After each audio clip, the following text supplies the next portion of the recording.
Good afternoon, everyone. Thanks for joining us today. My name is Imtiaz. I'm part of the social work student careers team. I'm currently in the final year of my master's in social work qualifying and hope to be done soon. Before introducing this session, I'd like to acknowledge the country we are learning through and on. Western Sydney University would like to acknowledge the Darug people who are traditional custodian of the land that the university seek to thrive along with all others. We acknowledge and pay respect to elders past, present, and emerging who have given us time, knowledge, and guidance. We appreciate the rich contribution and resilience that First Nation peoples offer to Western Sydney University. Thank you, everyone. Now I'd like to pass it to my co-host, Professor Justin. Thank you for the promotion. That's very kind of you. Hi, everyone. Thank you for coming along today. My name is Justine O'Sullivan, course advisor for undergraduate social workers. I'm based at the Liverpool campus, and others who've been to these presentations have heard me already say that I'm on the grounds and the lands of the Bidjigal and Cabrogal peoples of the Eora Nation on the eastern shores of Sydney, meeting with the Pacific Ocean. And I'd also like to acknowledge the traditional owners. Aboriginal land always is and always will be. Today we have an opportunity to learn from Jan Thomas and Nazra Nusrat in a panel discussion that's supported by Jackie Simpson from our very own Careers Hub. The Careers Hub team have just been spectacular with their support for this event. So I really want to acknowledge their contribution to making all of this work so well. Again, people who haven't participated to date, there's some small housekeeping suggestions that we need to, that I'd like to let you know about. Firstly, that this session is being recorded, and we're hoping to make these available via the course sites. So you should be able to have access, but it may be a week before you'll see them up. During these sessions, we ask you to put your video on if you can, if that's possible. And if not, if you perhaps put a professional photo of yourself up, share that so that you begin your networking journey. We'd also like to ask that people mute their microphone while the presentations are on. And again, if you're attending this session, we'd really like it if you could put your name and student ID into the chat, and that way we can supply you with a certificate for your attendance for today, as well as going in for the lucky Zoom prize that will be drawn this Friday for a raffle where you've got a chance to win a $40 voucher. I'd encourage you to put any questions that you have into the chat, and Imtiaz and I will try and make sure that we cover them all. Just really think broad and say what you'd like to find out about the most. And even if it's something that the panel today can't address, we'll try and hunt that down for you so that you've got that information. Okay, over to you, Jackie Simpson. Great. Well, thank you, Justine. Thank you, Imtiaz. And hi to all of you prospective and would-be social workers out there. Great to have you with us this afternoon. I hope you'll find this session interesting, enjoyable. As enjoyable as have been all of the discussions I have had in the lead up to this, because these two ladies here have got very interesting stories about any number of topics, but particularly about this one. So let's get started. I think I thought we might start by asking each of my friends here today to tell you a little bit about their most immediate work in this area, and also what led them to that point. I mean, in 2 words or less, you know. But for many of you, I imagine that you don't some of you will go straight from school into social work, but for others, it's something that you come to over time. And there may have been other things in your life, that contribute towards the current place that you find yourself. So, and I know that's the case for both of these ladies. So the question is, I'll start with Jan. Jan is currently a careers advisor here, but your most recent experience with working overseas, and what led you to that point? Sure. So my most recent experience working overseas was as a social work mentor with Australia Aid, Australia Volunteers, and I was actually, my assignment was in Micronesia on a very tiny little island in the middle of the Pacific called Yap. And what led me to this was, prior to that, I worked at another university, and at that university I worked very closely with a lot of international students that were in Australia studying under the Australia Award Scholarship. And in getting to meet them and hearing all their amazing experiences really motivated me to do the same, only in the reverse. So I become very interested in international development and doing some social work overseas. Great, thank you. I guess we should say also that you trained as a social worker. Yes, as your second degree. that's correct. Yeah, second, third maybe. Yeah. Yes. Your first degrees were? So my first degree is arts in social psychology. Then I went on to do a master's in social science with a major in career counselling and career education. And then I did the Bachelor of Social Work degree. That was way before there was such a thing as the extra 2-year qualifying, which would have been very neat, but that hadn't been invented by that stage. Yeah, I thought you were quite crazy at the time, but anyway, it seems to have worked out. Yeah, it was great. All right in the end. Thank you. And Nazrin, your most recent experiences working overseas, and how did you get there? How did it come that you were working there? Recently, I finished a job that was in Nauru Island, Republic of Nauru, that our government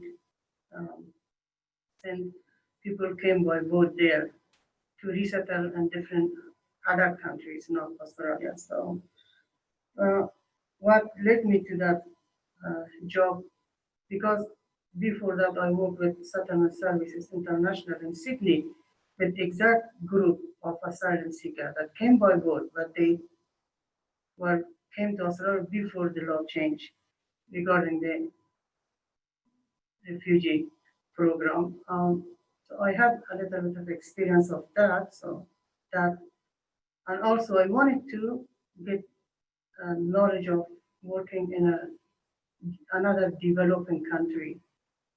And Nauru was the best opportunity for me to go and learn more about the regional processing center, how it goes, and because I am come to the refugee program,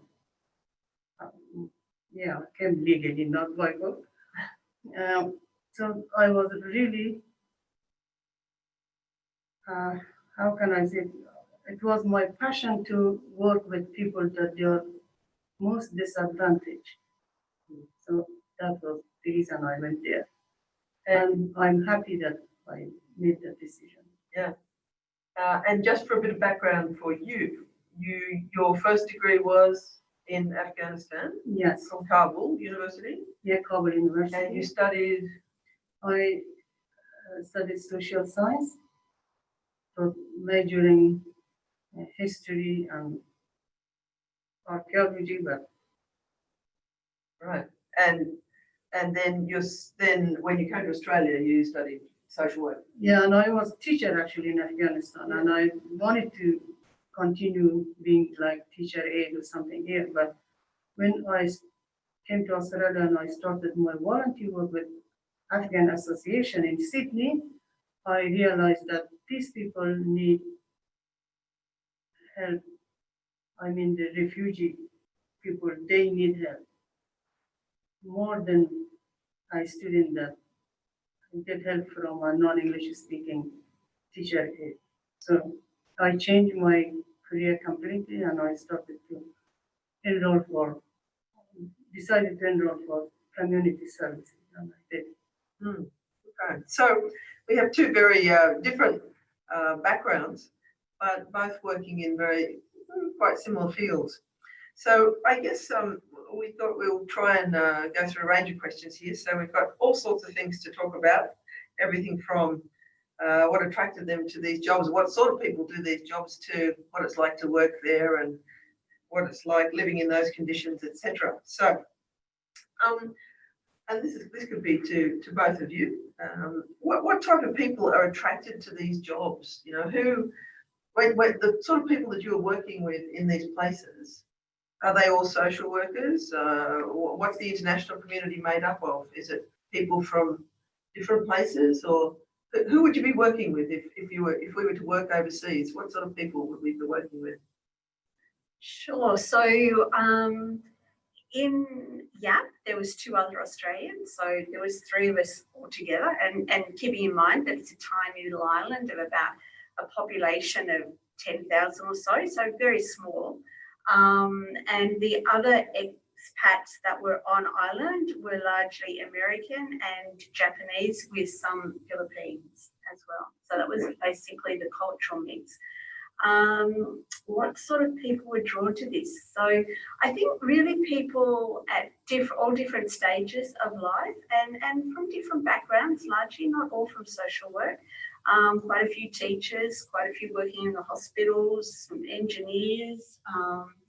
And I think the main driving force was a sense of wanting to give back and a strong sense of community. And seeing that there was a contribution that they could make. And I think also to have immerse themselves in a different country and learn something about a different culture. So it's a reciprocal thing. It's both wanting to give something as well as to get something yourself. Yeah, absolutely. Yeah. What about in Nauru? What was it like? What sort of people? In terms of career or job, we had a professional, we had psychologists. Actually, there was 2 other organizations that they were just working with refugees that they were having. They are not doing mentally, they are not doing well. That, we had one that worked with us, with the staff and with our client.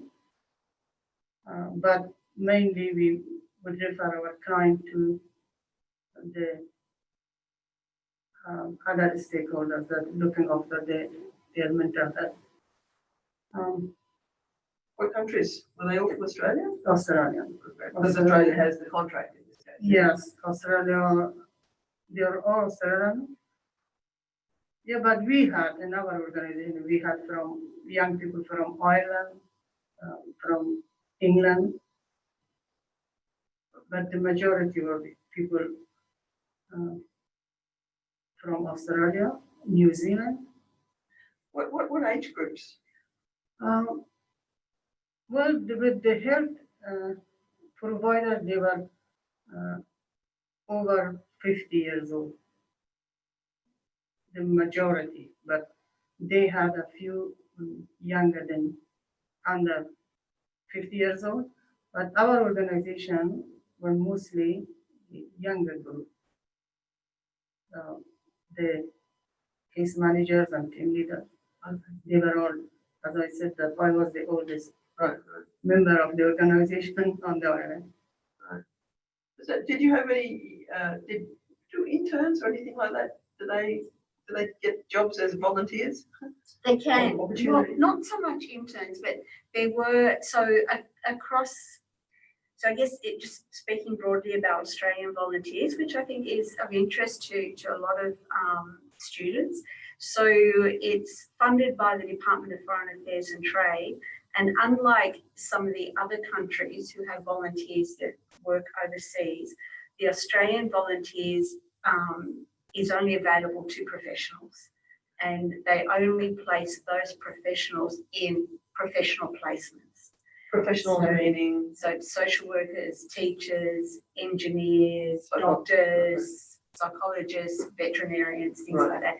And then they will place them in organisations who have a need for those particular skills that those professions could bring.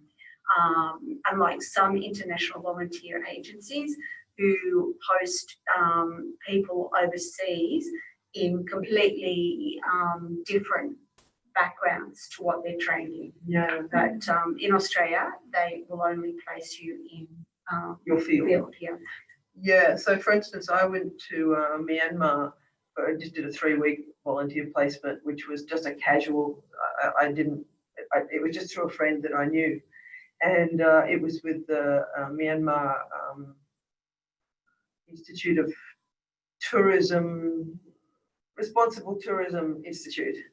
And they had a girl from Canada actually working there, and she was maybe an arts graduate or something, and she got a job there to try and research where they could get funding from.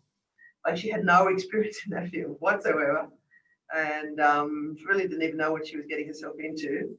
And I don't know what sort of value they got from her. I mean, obviously they got more value than having nobody, but you know, you're right. She had no experience in that background, and look, they had, I guess, very limited money to give people.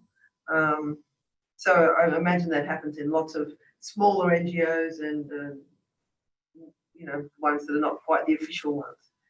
So okay, so let's segue then into the types of organisations that if I was starting out, what sort of organisations would be good to look at if I was looking for a job? And I guess, what's the difference between going as a volunteer or going as a worker? There's a big difference there, I guess. Do you start out as a worker or you start out as a volunteer? I know lots of people my age go as volunteers, but what happens at the Yeah, look, it's interesting. As a volunteer, I was actually, my stipend was more than most of the workers within country. Okay, right, yeah. So, and I don't think that's uncommon Yeah, with the Australian government. So, you know, we're paid a stipend while we're on assignment, Yeah. and often that stipend is more than the average worker will earn in that country. I think, So, Nazrin, you told me a story about that just recently when you went to complain about your pay slip. Yeah, I noticed my first pay slip was $800 tax, and I was like screaming that, oh my God, I paid $800 tax, and my colleague that she was from local, and he was like, you paid the whole salary that she will get the whole year. You paid that in tax. Yeah, I paid in tax. Then I keep quiet, and our finance officer said, Nasrin, you shouldn't talk about this because they get very small. They were like $2.50 per hour. Okay, so I guess it's relative. that's right, Yeah. and that was certainly enough to fund the time that I was there. Like, Yeah. I certainly wasn't out of pocket. Okay, even as a volunteer. As a volunteer, I was not out of pocket. So what do they give you? They give you housing allowance or food allowance or? Yeah, so it's all of the above. It just comes in like a salary, if you like, every fortnight, and it covers your food, your allowances, and then all transport. Like, we actually did a bit of island hopping, and we actually had some great opportunities to travel to other areas in Micronesia. We hung out a little bit with the consulate and other country consulates. And that was all paid for as well. So are you treated well as a volunteer? Yes. Yes. Very Yeah. well. Always? Does it depend on the organisation or? Look, certainly in Micronesia, like they're an amazing people, very welcoming, very generous, and they welcomed us, and that was an amazing experience, an amazing place to work. And I think that's the nature of the people, and I really can't speak for other countries, but definitely within the Pacific area and other volunteers with the Australian government that work in that general area, they all basically will say the same. Were there volunteers in Nauru? I don't. From Australia, were there volunteers? There before they were talking about some volunteers before our organization take the contract with Nauru government that they had from Australia, but exactly the same that as Jane mentioned, that the best accommodation, the safety was very good in Nauru, because Nauru people are from the Indonesia. But the same. Yeah, they are the same. Right. Yeah. They're friendly, very. No one had a problem. Right. When I was in Vietnam, there were a lot of volunteers who were working in places like Cambodia and Laos, doing things like cleaning up a lot of the mines, land mines, or working with kids who are being exploited or sex trafficking. And there was a lot of volunteers that I met, and they were often they were professional people who were just taking a year out. They were taking their own gap year to go and do such things. They had amazing and very interesting stories. And the volunteers that worked in those organisations learned so much from the people that, the volunteers were extremely experienced and whatever. So that was an amazing experience. But for a student, would you recommend students go as volunteers overseas? And then how do you find those jobs? Are they advertised or? Okay, so I think for students, I think the main message is be careful, because it's not all sunshine and roses, and there's a lot of volunteer agencies that probably don't prepare people to go and work in those environments.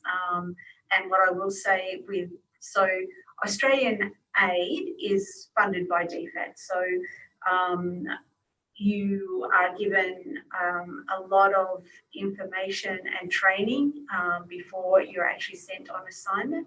While you're on assignment, you have amazing support, not necessarily in country, but in the region that you're in, and everything and everybody is only a phone call away. I think doing without that support would be difficult, and I wouldn't recommend that to a student. However, I think if you're doing it with a credible agency, it's an amazing experience. And I think certainly for students, the other two Australians that I was on island with, the other two social workers, they were both much younger, and I was aware of another social worker that was in another part of Micronesia who was a recent grad. So basically she just graduated and was fortunate enough to get an assignment with Volunteers International overseas. So it is possible, it does happen. And I suggest that you have a look on the website. Australian Volunteers has an amazing website, and it has all the information there on how you apply and about the organisation in general. So we have a question that has come from Cecilia. Thanks, Cecilia. And I guess it's along those lines. If we want to volunteer through Australian Aid, what's the recruitment process? How can we be involved, and what kind of qualifications or criteria do they ask for? And are they only asking for people who are citizens or have Australian PR? I guess that question is particular to Australian Aid, but.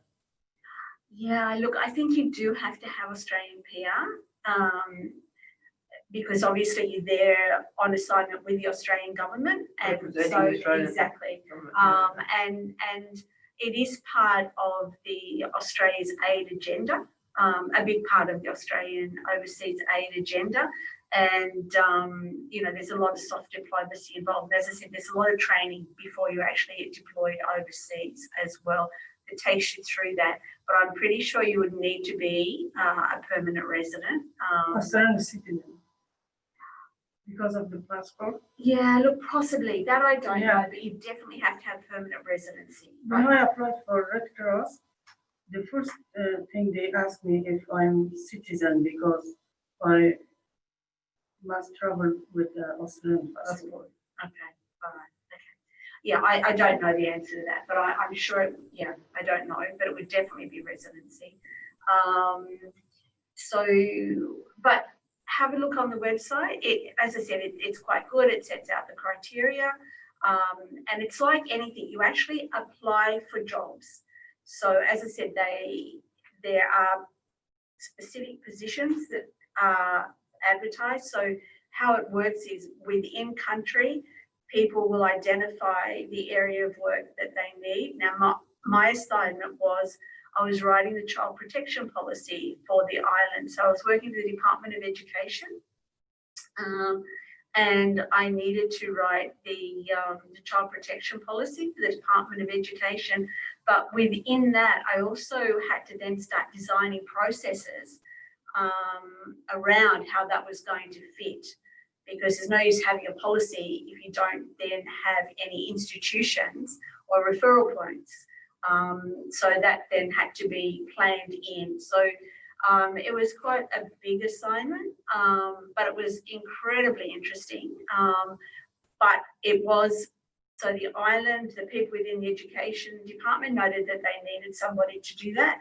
They identified that they wanted an Australian volunteer to come over and do that. So that was my assignment, but that's how it works. You're actually going over there to do a very specific project identified by that country within that department. So you'll see on the website, not now because all the positions overseas have been suspended, and unfortunately I was only brought back 2 months earlier. My assignment was a 12-month assignment, and I was brought back after 10 months, and then I just finished writing up the policy from home, which I could do. But when it gets back up and running again, you'll actually see that on the site, you'll see those advertised positions that come in. But you can fill out an expression of interest and get put on their mailing list. So if you're interested, I suggest that you do that. And then you're on the mailing list and you'll actually receive notifications about the positions that have come up and when they come up. So I've just added 2 links there. One is to Australian Volunteers, which is like Seek. It's a large portal which has a number of lots of jobs on it. So for those types of jobs, you'll probably see them advertised there, and you can refine your search. I've also added ethical jobs, which Nazrin recommended, which also has an international spot. So you can search by international jobs under ethical jobs. So both those 2 are quite useful. When you apply, it's a selection criteria, application form, the usual sort of government type application procedures? Yeah, it's quite a long process. There's security checks that have to be done. I had to get a working with children's chief. Everybody that's sent off needs to have a first aid certificate. I think I probably went through 4 interview processes. And then you have to go down to Melbourne for an induction. Like I said, the training is quite good, quite extensive before they send you off. Did you get a lot of training before you were sent? I didn't get training because I was already in the field. Yeah. And I was familiar working with the asylum seekers and people came by boat. But I had a full medical checkup, and I had some nasty vaccines that I couldn't move my arm for a month because of the dengue fever and this and that. There's so many things. Okay. I guess I would probably say, tell me if this is true, that the harder it is to get a job, the better they look after you.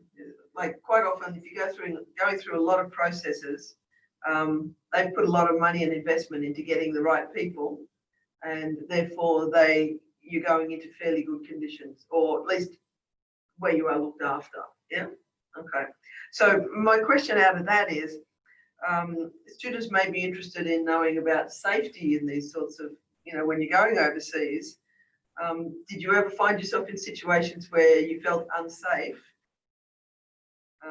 or things that were naturally they would be unexpected or unknown, but was there times when you have felt unsafe, or you were okay in these places?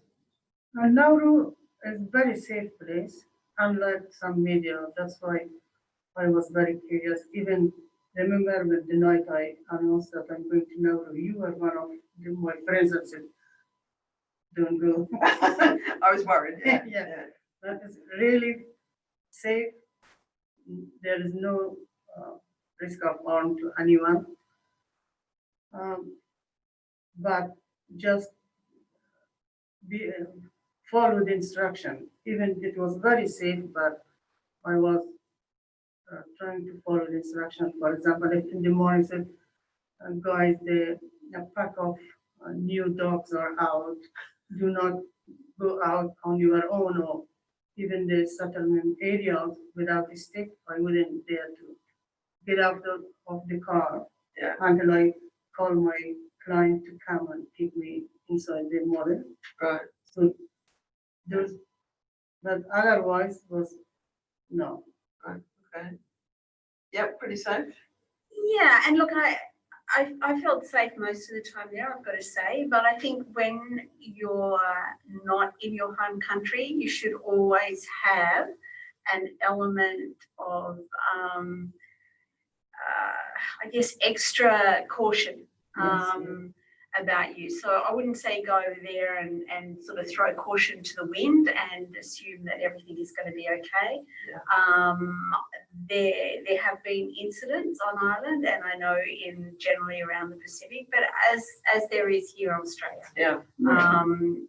But generally I would say it is safe. There is obviously some extra health risks that don't necessarily prevail here in Australia, just, as you said, with dengue, leptospirosis, a lot of different diseases, especially in and around Pacific Islands, that you have to be more vigilant of and taking precautions that you wouldn't necessarily do here. So, I don't think you can throw caution to the wind, but providing you're sensible, I think it's okay. Yeah, it's and fine. some of the stories that you do hear, I know that I worked in Vietnam, and nearly every international traveller who worked there for very long had something called the Saigon kiss, which was a burn that you get on the inside of your leg from the muffler from riding on a motorbike and not being careful enough. And naturally, when you're very adventurous and you wanted to try lots of different things, that's often where you get into difficulties. So, yeah, taking a little bit of extreme precaution. And I know a trick for me was that I just always followed a local around. I had 3 incidents within the first 3 months of bag snatching, and broke my nose and things like that, which were, pretty horrible. But once I realized, okay, so I just, I was going off on my own a little bit too much. And once I started to follow a local around and just, again, just being a little bit more cautious, then I had no trouble at all. So we've talked about some scary things, but not too scary. What's the best things, not just in the places that you've worked, but what you know of in general for people who work overseas or people who go as volunteers? Why would people do it? What are the good things? What do you get right? Maybe Nazrin, start with you this time. You will visit new people, you make friends with the people that you never thought of that you will have a friend in a little island that pilots can't see properly. And you will introduce to a very unique culture. The best experience is to work in this type of area, especially if that area is very hot on the media and you are so curious to go and see what is going on there, and you go there and see, oh, things are so different. Right. And also working in that type of places, when you put in your resume, that looks so good. So are you telling me that we can't believe what we read in the media? Yeah, really. After my work with host on Nauru Island, whatever was in the media and Facebook appeared, and I was like, I'm there. This is not true. Right, right. So, you know, Yeah. Okay. Yeah. Jan? Sorry, what was the question? again? Sorry, About just- what are the good things? Why would you Good go there? Why would you go there? Okay, I think there are many good things, and why would you do it? I think, look, it is an amazing experience. You do have experiences that you wouldn't otherwise have, and you meet really interesting people. It certainly broadens your outlook. It gives you insight into, really world affairs. Like I was on this tiny little island, as I said, in the middle of the Pacific, and I met the most amazing people that were just sort of flying in, doing some archaeological work or doing some environmental work, and you'd meet, you'd chat, so it was just an incredible learning experience, but also, getting a better understanding for what's happening in all sorts of other places in the world as well, just through the people that you meet. So yeah, amazing. So, And also, Sue, just to pick up on that, the other two social workers that I was working with, they both, one come from Queensland, one come from Melbourne. Now, I wouldn't have otherwise met up and worked with them. So even though they were from Australia, they were from, different states. so Nazrin touched on the idea that it looks good on your resume. What do you think? Is that if you're a recent graduate, should you be getting experience in Australia first, or it doesn't make a difference where you get that experience? Yeah, look, I don't think it makes a difference. And if, depending on what area that you want to go into, certainly if you want to go into international development, I think the only way to break into that field these days is through volunteer work. Otherwise, it's very, very difficult. And that will certainly give you a great first experience in terms of that. And otherwise, I think it's certainly a topic of conversation, if nothing else, when you put it on your resume. And I know certainly the other two people that I was, the other two social workers that I was on island with, both come back to Australia, and they both got jobs very, very quickly. One in bushfire relief, working down in Melbourne, and the other one went back into hospitals, which is where she had worked before going overseas. So, yeah. So, Justine has asked this question. If you're wanting to build a career towards, international social work, how do you prepare yourself for something like that? What are the things, let's say I'm in my second or third year, or, whatever. How do you prepare yourself? What should students be doing now if they think that maybe they're interested in doing something like that?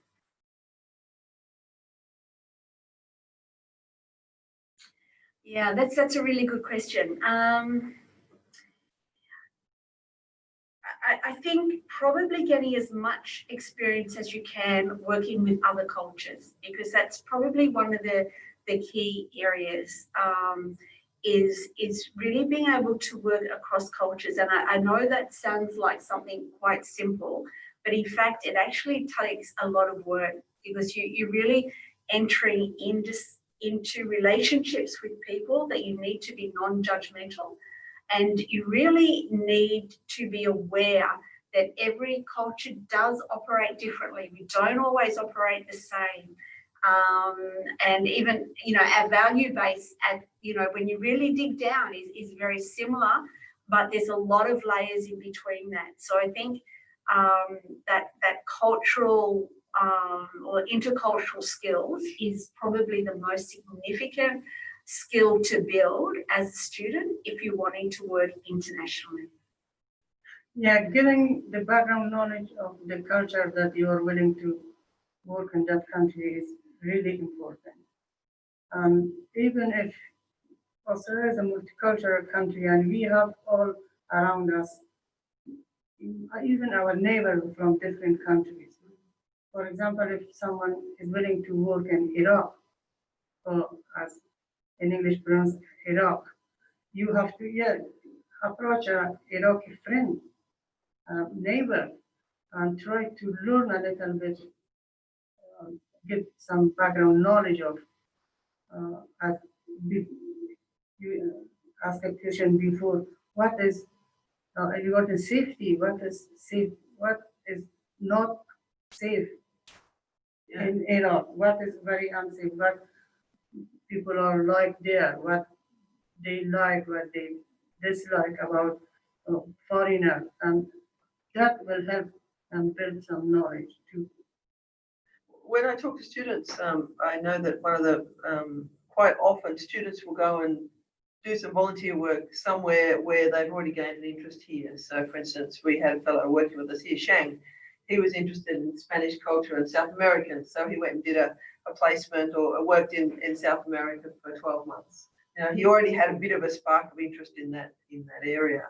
I had friends who were Indian, so therefore I really wanted to go and explore, opportunities in India. I had a couple of friends in Vietnam, so therefore I'd been watching what had been happening in the role that I was interested in for a couple of years. So I started to get a bit of an idea about what's the progression, how does that happen? I mean, that's the same here, isn't it? Like if you're looking for a job as an engineer or you're wanting to work in, Google or whatever, then you follow it for a couple of years, working out how often do those roles change over, what sort of people go into those roles, what's happening in that organization. You follow them in the media, so all of those things, you can be doing right now. And I guess even if you're not sure about where you want to go, sometimes it's just an opportunity arises and you bite the bullet and, you have to, do your research before you go. But yeah, but I think, and as I said, really being mindful of those intercultural competencies. And I think students can practice that on campus. Yeah. They will have friends from different cultural backgrounds, and it's just practicing those intercultural competencies, that intercultural communication skills is just so important. And let's face it, those skills help you with everybody in life. They help you in your current relationships. Cecilia has asked a question. What skills or knowledge do we need to develop and focus on in our placements? And I guess that's one of those things. It's the intercultural. But I think culture is very much, it's not just about different racial cultures. In Australia, whether you work in different workplaces, the culture is very different. So I guess it's about opening up your own eyes and becoming aware that you can recognize each family has its own little culture or subculture and the way that they work and interact with each other. If you're married, you'll know that your own birth family has a slightly different culture to perhaps your partner's family. Gaining awareness in how, just gaining awareness of culture and the fact that it is different, I think, is one of those things. And certainly you need to pick that up on placements, notice that the place that you go on placement is going to have a different work culture to maybe your part-time job that you have somewhere else. And I think that's a good point, Jackie. I think each organisation that you do a placement in as a social worker will be quite different to another. They're very, very different.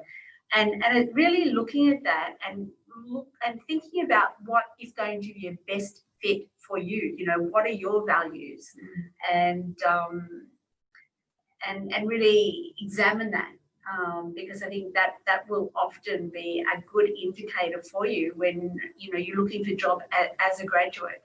Is going to an organisation or going to an industry or going to a particular area of social work that's going to be a good fit for you. Is I think really important.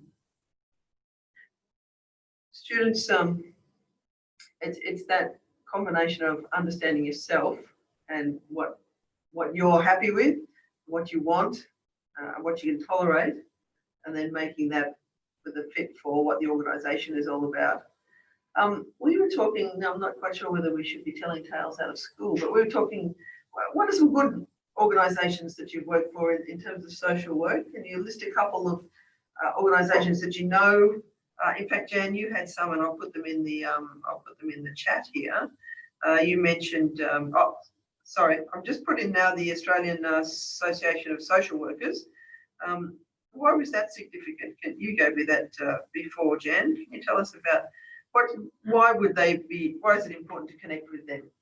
Okay, so that's your professional body, your professional body association, and I think it is a really useful starting place for social workers. You know, as you will all know, you know, you've got your code of ethics, which you learn about as a student, and I think they also have a lot of information about different areas that you can work in social work. You know, they have the journal, which will give you lots of ideas. It keeps you current as a practicing social worker. And if you're wanting to be a mental health social worker, where a lot of resources are being thrown at the moment, so I guess as students coming up to graduation, I think that's where the jobs are going to be for the next couple of years. Then I think, you know, that is another reason, because they do the accreditation, the mental health accreditation for social workers. So without, you know, wanting to advertise too much for them, I do think it's a worthwhile website to at least have a look at, if not join as a student. And it's not that expensive to join as a student either. I think it's about $51 a year or something. So it might be a good investment, at least while you're a student anyway. So they often have events, you know, breakfasts, seminars. I guess most places, yeah, they have got, at the moment, you'll be getting remote access to lots of things. It's so much cheaper for them to put stuff on. So certainly sign up to those places if you haven't already. Another one you mentioned, I'm just mindful of the time, coffee. Yeah. Why are we putting them here? I've just put them in the link. Sure. So Coffee International is an organisation in Australia that picks up a lot of funding from government, so DFAT in particular, to do international development work. So they do have paid jobs in the field of international development, and also they have them in Australia. So again, worth having a look at, and they do have all their jobs online. Under Coffee International. Okay, I've just put that in the link there. Justine has mentioned that AASW are speaking this Friday, so really put in a plug for you to attend that session if you can, because it's really, you know, they are so supportive of people in the industry. That's what their job is, to look after professionals, and they're very keen to talk to students before you finish. That's when it's cheap. And that's when you get a chance to get in and look around, and you know, start to make your networks. Can I ask about really well-known organisations? Are they always good to work for? You know, larger organisations like United Nations. You know, they've got a great name. Are they the good ones? Should we be targeting those? Yeah, that's a really interesting question, Jackie. Look, I think you always should be doing your research before you step into anything, and sometimes things sound a whole lot better than what they actually are on the ground. So my advice is really do your research. Really, like anything, you know, you need to do your research, but particularly if you're going overseas to work, because you are out of an area where you have, you know, people watching your back, if you like. So you really need to be sure that you're going to be supported in those environments. And sometimes things aren't always as good on the inside as what they seem to be from the outside. So do your research, really, really look into it, and where possible, speak to people that have been in that position that you're looking at going into with that organisation. Are you going to put you agree? I'm agree. You don't want to say anything more either. Yeah, So you can read between the lines there. also, student can reach other people that they work before for the organization. Yeah. So LinkedIn, or particularly if you go to LinkedIn and you search that organisation, and then you do another search on maybe Western Sydney students who've been in that organisation, Yeah. and then reach out to them and say, look, I'm considering this, or I'm following these jobs. Would I be able to have a private message with you, have a chat, whatever? But definitely reach out, have some idea of what you're getting into, both in terms of the culture of where you might be going, but the culture of the organisation. It's very important to do that. Okay, we've probably covered most of the questions that we have. One thing I did want to tell you is that we have a resource called Going Global, which is, I will put that in the link here. And this is a resource where you can look for jobs overseas, but you can also do a lot of research about what is happening in those organizations, in those countries. So for instance, you can look up countries by there's career guides for each of those countries, which talks about how to explore, how to find a job in those countries. It talks about the accommodation requirements, gives you an employer directory in different places, it gives you a list of internships. So Going Global is a great resource.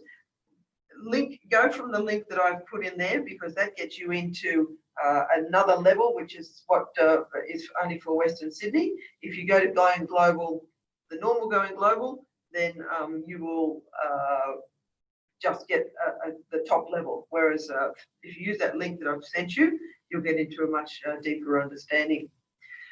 Just to finish up, I haven't primed you with this question, but when you think about is there a story or anything from the time that you have been in your most recent experience, which you think back to, which really is something very special that that highlights for you, or a highlight of your time in those jobs? I know there's probably many.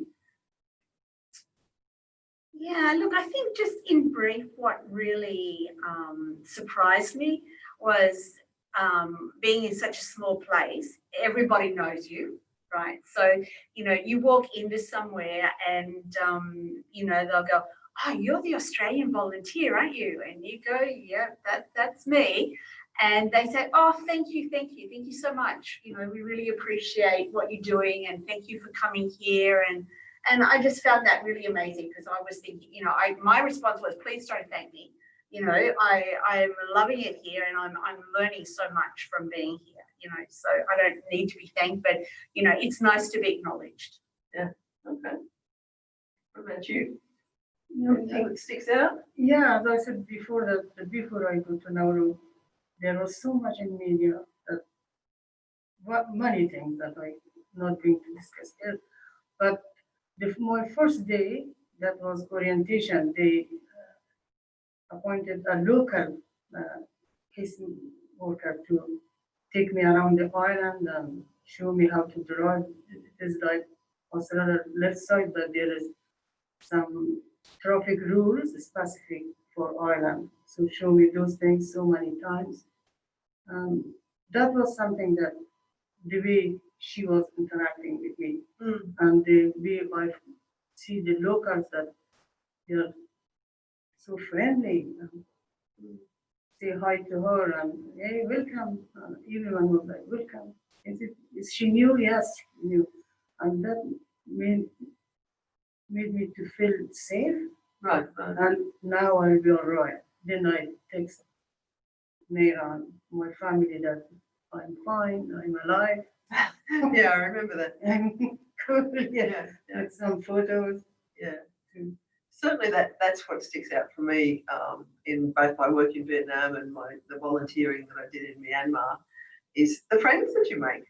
I guess when you are out of your comfort zone, the shoe's on the other foot to some extent, and you are finding out what it's like to feel a little bit uncomfortable, and the love and the care that people give to you and show to you. You know, you make relationships they're either you either love or hate each other. Like there's just relationships where suddenly you become very aware of yourself and your own ability to make decisions about. I think it just makes you so much more confident, doesn't it? Because you've got to make life or death decisions sometimes not life or death, but you know, they're very specific decisions. And you become very, I think you learn to do that, and you learn to trust your own instincts a lot more. And you become very aware of how you make close connections with some people. And I know coming back to Australia, having had that experience, I thought I was going overseas to help change them and help their world, but they had such an influence on my world that, you know, I came back and I will never be the same because of what I learned, you know. So I encourage you all to, you know, at least at some stage in your life, you know, try and have a chance to do something with another culture or in another place. And I think talk to people, try and find people around you who've done something similar and see what their experiences are, because you'll find, I'm pretty sure that that'll be the story that you find over and over again. Can I ask you, Justine, have you done anything overseas, or does any of this resonate with you? Yeah, I worked over. You're on mute. Oh, sorry. Oh no, you're right. now? No. No. I worked in London for 6 years. I had a year after I graduated here in Australia, and then I went over to England, and it was, you know, it was a very powerful experience, several different social work jobs and other things, and I'm still friends with the people that I made then, so that was amazing. But it also showed me, like, I had thought that I would have a greater affinity, white Anglo-Celt. I thought I'd have a greater affinity with that country that I was going to, but I discovered it was a different country than, you know, so it's always a growth, you know, there's always growth that happens. And so that was very exciting to do that. And then I know it's not quite the same, but I went rural. I went to practice in rural New South Wales for 5 years, and that was a really great experience as well. Similarly, you know, learning intense, you know, having intense connection with people, like you said, Jackie, and relying very heavily on people to show you the way. And I really benefited from that experience. So yeah, I'd love the thought of going to Vietnam and Yap, and I'm not sure about Nauru though, Nazrin. I'm not sure. You're very, yeah, it's a tough one, isn't it? With Nauru, I think is a very difficult location, you know, government-wise, from our government's point of view. Yeah. Longer conversation, perhaps we should. I think we probably also should point out that we've got lots of people in our midst. Our own team that's been looking after this careers event, who have had those experiences perhaps in the opposite. So, you know, international students come to Australia and have that same experience here. And I think I really valued, you know, being the shoe put on the other foot when I went overseas, because it made me so much more aware of what it's like for people coming here. So, you know, if you haven't already connected with people around you that, you know, international students, they can bring the world to us, and certainly share lots of things that, you know, we didn't even realize, and, you know, start to make those connections and reach out and keep an eye on what's going on in other parts of the world. There might be things that are of great interest. Join with those communities here in Australia, you know, find out a bit about them even before you go. You know, there's so much volunteer work that you can do here in Australia. I put in that link to ethical jobs. Even if you go into like Seek Volunteer or Australian Volunteers, there's, and, you know, just follow, set up a email alert, have them dropping into your email, you know, even if you don't do anything with them, just get a bit of an idea about what's possible. And something might just strike you and go, oh, I want to look a little bit more at that. You know, just becoming more aware of it. Yeah, I was wondering, Imtiaz, did you want to say anything about your investigations about Bangladesh? Yep, actually, uh, my interest area for social work still is so it's green social work. So I was trying to get some idea how social work is going on in Bangladesh in terms of natural disasters and how the farmers are doing their work because they are not insured. So I'm trying to work on it, and I'm still doing my research on it. I have tried to contact few social workers in Bangladesh, so it's a great experience for me as well to know about these things. And the way social work works in Australia and Bangladesh is quite different, and it's actually great experience for me to know about it. Thank you. I think you said that the other day, didn't you, when you said that that the idea of counselling or whatever is not known of in some other Yes, cultures. yeah. Yeah, some time I worked for Relationships Australia with, it was a pilot project to work in Australia with 4 main communities, African, Afghan, uh, Arabic speaking background. So when we started, it was a pilot project, then became a project. RA was closely supervising and observing how we work. So our work was with Australian, with Relationship Australia office, in their office. They were watching us from behind the Glass. Yeah, glass. And many client was panicked. It was like interrogation room. So then they decided that we should base in a migrant resource center where it's so friendly, it's just normal room, and the door is open. I sit with my client, but I keep reporting to the main office. Yeah, because counseling is not people from many developing countries, they are not familiar with counseling. Yeah. And also they are very reserved and they don't want to talk. So, or even suspicious of governments. I think. Yes, and they say, why I have to talk.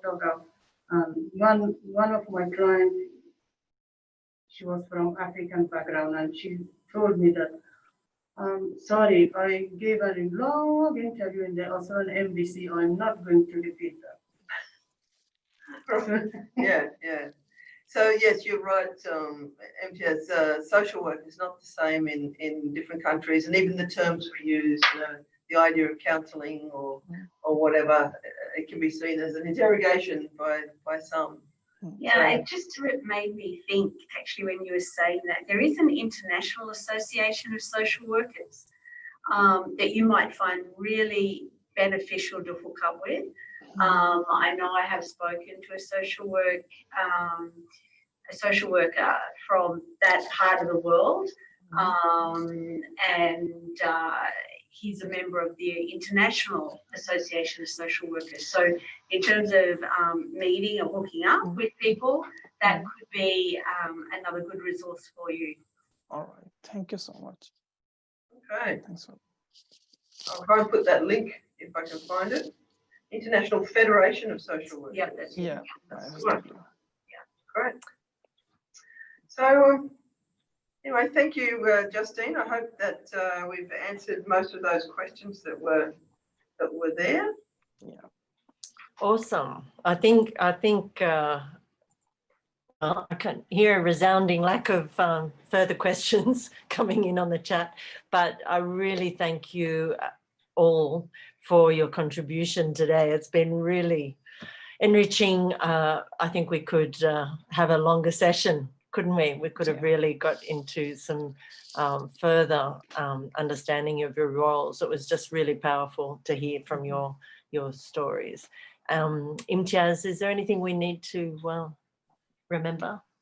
to do. No, we can give a reminder to everyone that we have a session on tomorrow and Friday. Mhm. So I'd like to join everyone to those sessions. That's it. Perfect. That's great. Thanks. So thank you all. Thanks, Thank Jackie. you. Thanks, Nasrin. And thanks very much to Jan. Thank Really you. appreciate your time and your coming forward on this story, this journey. Good luck to you all in your job search. Please with Yeah. our careers service and check in with a lot of the resources that we have available for you. Yeah. All the best with Thanks. Thanks, everyone. Thank you. Bye. Thank Bye. you. Bye.